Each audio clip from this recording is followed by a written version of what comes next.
অখণ্ড সংহিতা বা শ্রী শ্রী স্বামী স্বরূপানন্দ পরমহংসদেবের উপদেশ বাণী, দ্বিতীয় খণ্ড। প্রণবের উচ্চারণ। একজন প্রশ্নকর্তা বাবামণিকে প্রশ্ন করলেন, প্রণবের প্রকৃত উচ্চারণটা কি? কেউ বলেন ওম, কেউ বলেন ঔম। শ্রী শ্রী বাবামণি বললেন, মৌখিক উচ্চারণ ওম এবং ঔম এই দুটির মাঝামাঝি, কিন্তু প্রণব উচ্চস্বরে উচ্চারণের মন্ত্র নয়, মনে মনে একে জপতে হয়। মনে মনে বারংবার উচ্চারণ করতে করতে ওঙ্কারের অবিচ্ছেদ নাদ স্বতঃস্ফূর্ত হয়, সেটি ওঙ্কারের প্রকৃত উচ্চারণ। তোমাদের চেষ্টা বিরহিত স্বাভাবিক শ্বাস প্রশ্বাসের দিকে যদি লক্ষ্য দাও, তাহলে তার আওয়াজের ভিতরে ওঙ্কারের কতকটা উচ্চারণের আমেজ পাবে। প্রশ্নকর্তা প্রশ্ন করলেন, নাম সাধনকালে মন রাখব কোথায়? শ্রী শ্রী বাবামণি বলিলেন, মন রাখবে নামের অর্থটিতে। যখন নামের অর্থ যেমনভাবে তোমার কাছে ধরা পড়বে, তখন তদনুযায়ী রূপের প্রকাশ আপনা আপনি হবে। আর যদি রূপের প্রকাশে বিলম্ব হয়, তবে নিজ রুচি অনুযায়ী রূপের ধ্যানেও দোষ নেই।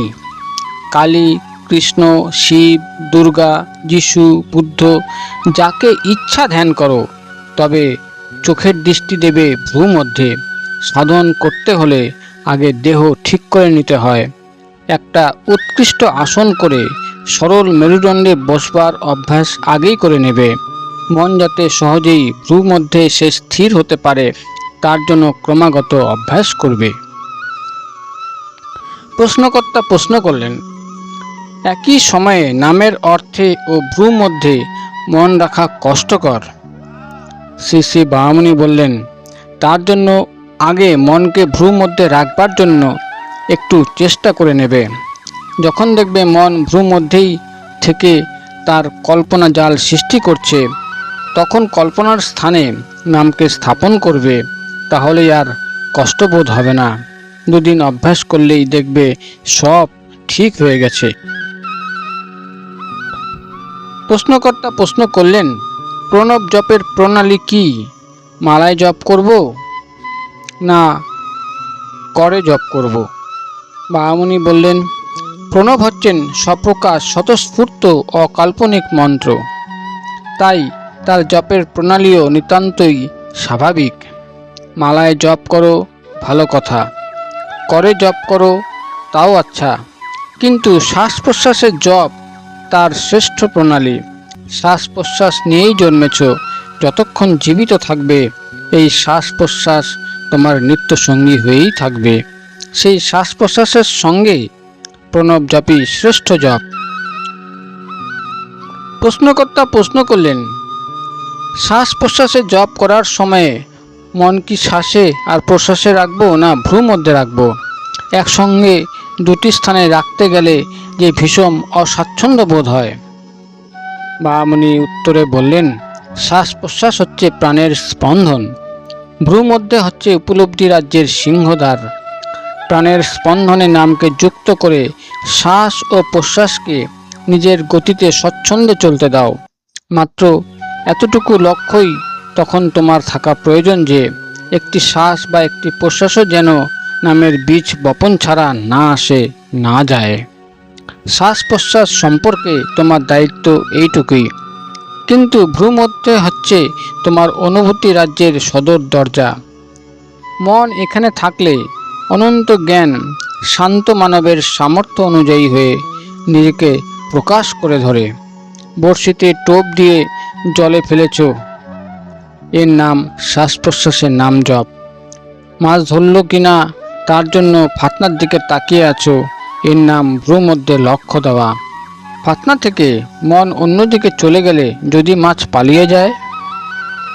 বাবামণিকে প্রশ্ন করা হলো, ভ্রূ মধ্যে মনসন্নিবেশের দরুন কখনো যদি মাথা একটু গরম বোধ হয়? শ্রী শ্রী বাবামণি তখন বললেন, মাথা গরম অন্য কারণেও হতে পারে, যেমন অতিশ্রম, অতি নিদ্রা, আলস্য, অতি ভোজন, রাত্রি জাগরণ, অত্যন্ত ক্ষুধা, অমিতাচার ইত্যাদি। সেই সব স্থলে এই সকল মূল কারণ আগে দূর করবে। তারপরেও যদি মাথা গরম বোধ হয় তবে জানবে খুব সম্ভবত ভ্রু মধ্যে মনোসন্নিবেশন করার কালে চক্ষুকে উৎপীড়িত করছো। তদবস্থায় চক্ষুকে বিশ্রাম দিয়ে ভ্রু মধ্যে মনোসন্নিবেশন করবে। ভ্রু মধ্যে মনোসন্নিবেশনকালে চক্ষুকে নিয়ে জবরদস্তি কোনো আবশ্যকতা তো নেই।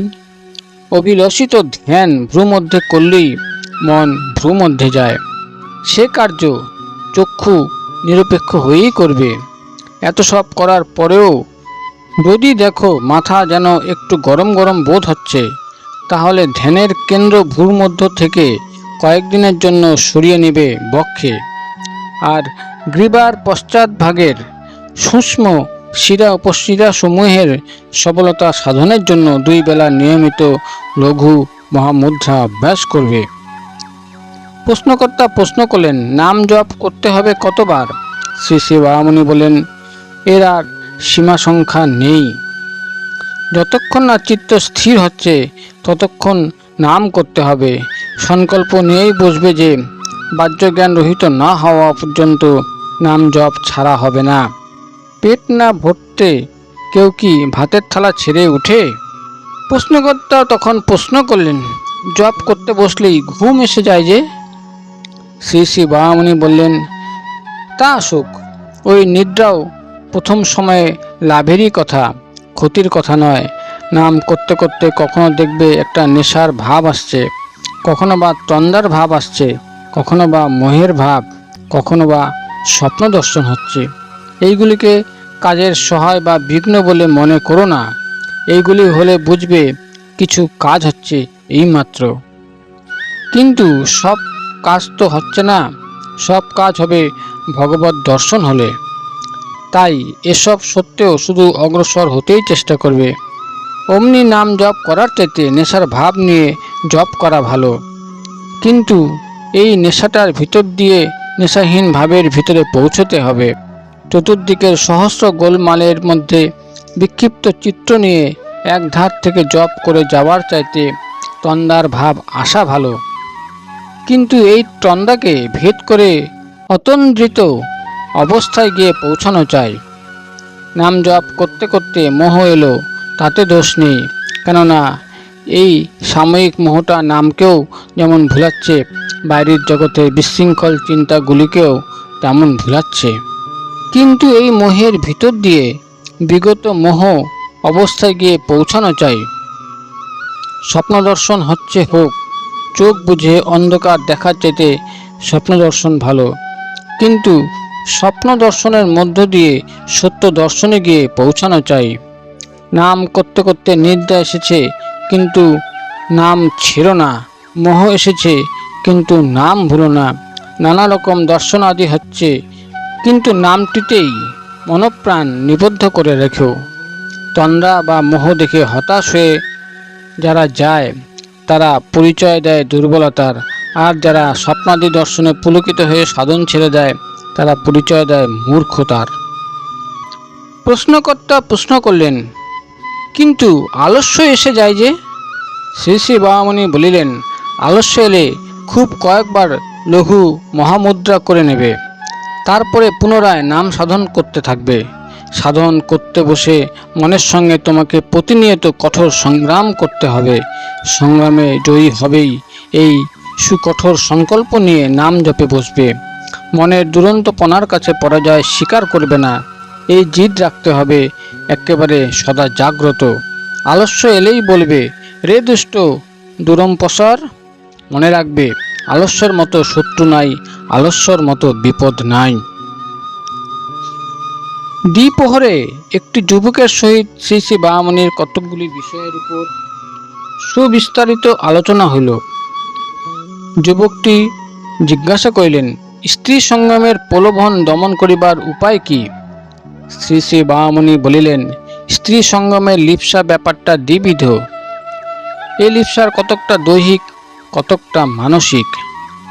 পুরুষ দেহে যখন সন্তান জননের সামর্থ্যগুলি একটু একটু করে আসতে থাকে, শুক্রকোষে এসে শুক্র জমতে থাকে, তখন দেহের মধ্যে মনের কারসাদি ছাড়াও সংভোগ সুখের প্রতি একটা অকারণ প্রবৃত্তি আসে। একে দমন করার উপায় হলো দেহকে এমন সব নিরাপদ যৌগিক প্রক্রিয়ার সাধনে নিয়োজিত করা যাতে স্ত্রী সংভোগ না করেও সংভোগের সুখটা অনুভূত হতে পারে। আর স্ত্রী সংভোগের মানসিক লিপ্সা দূর করার উপায় হলো জাতি, ধর্ম, বর্ণ, অবস্থা, বয়স ও সম্পর্ক নির্বিশেষে সকল স্ত্রীলোকের প্রতি মাতৃভাবের অনুশীলন। যুবকটি প্রশ্ন করলেন, সঙ্গ লিপ্সার দৈহিক কারণ যদি হলো সন্তান জননের সামর্থ্য, তাহলে স্ত্রী সঙ্গম করে শুক্রকোষ থেকে শুক্রকে বের করে না দেওয়া পর্যন্ত কি করে এই লিপ্সা কমবে? শ্রী শ্রী বাবামণি বললেন, যে শুক্র অন্ডকোষ থেকে পৃথক হয়ে শুক্রকোষে এসে জমছে তাকে পুনরায় এর মধ্যে পরিগৃহীত করার কৌশলের উপরই সব নির্ভর করছে। যৌগিক প্রক্রিয়াদির অনুশীলনে শুক্রকোষে সঞ্চিত শুক্রকে দেহের মধ্যে পুনরায় শোষণ করে নেওয়ার ক্ষমতা জন্মে। অন্ডকোষ রক্ত থেকে শুক্রকে পৃথক করে শুক্রকোষে পাঠিয়ে দেয় ব্যয়ের জন্য। যৌগিক প্রণালীর অভ্যাসের ফলে এই ব্যর্থ সঞ্চিত শুক্রই অধোগামী না হয়ে ঊর্ধ্বগামী হয়। একেই বলে ঊর্ধ্বরেতা হওয়া। ঊর্ধ্বরেতা হওয়ার জন্য যেসব মুদ্রা অভ্যাস করতে হয় তাতেও সঙ্গম সুখের ন্যায় একটা অনির্বচনীয় সুখ অনুভূত হয়। এই সুখ অনুভবের কারণ এই যে শুক্রকোষ থেকে শুক্র ঊর্ধ্বমুখে গমন করছে। শুক্র অধোগামী হলেও জীব যে সুখ পায়, ঊর্ধ্বগামী হলেও সেই সুখ পায়, বরং বলতে গেলে সহস্রগুণ অধিক সুখ পায়। কুলকুণ্ডলিনীর জাগরণ সম্বন্ধে শ্রী শ্রী বাবামণি বলিলেন, শুক্র শরীরের একটা জান্তব অংশ মাত্র, কিন্তু তার একটা সূক্ষ্ম আধ্যাত্মিক সত্তা আছে। শুক্র সেই আধ্যাত্মিক সত্তার বাস্তব প্রতীক। শুক্র সেই চৈতন্য সত্তার জড়ীয় রূপ। সেই সূক্ষ্ম সত্তার নাম কুলকুণ্ডলিনী শক্তি।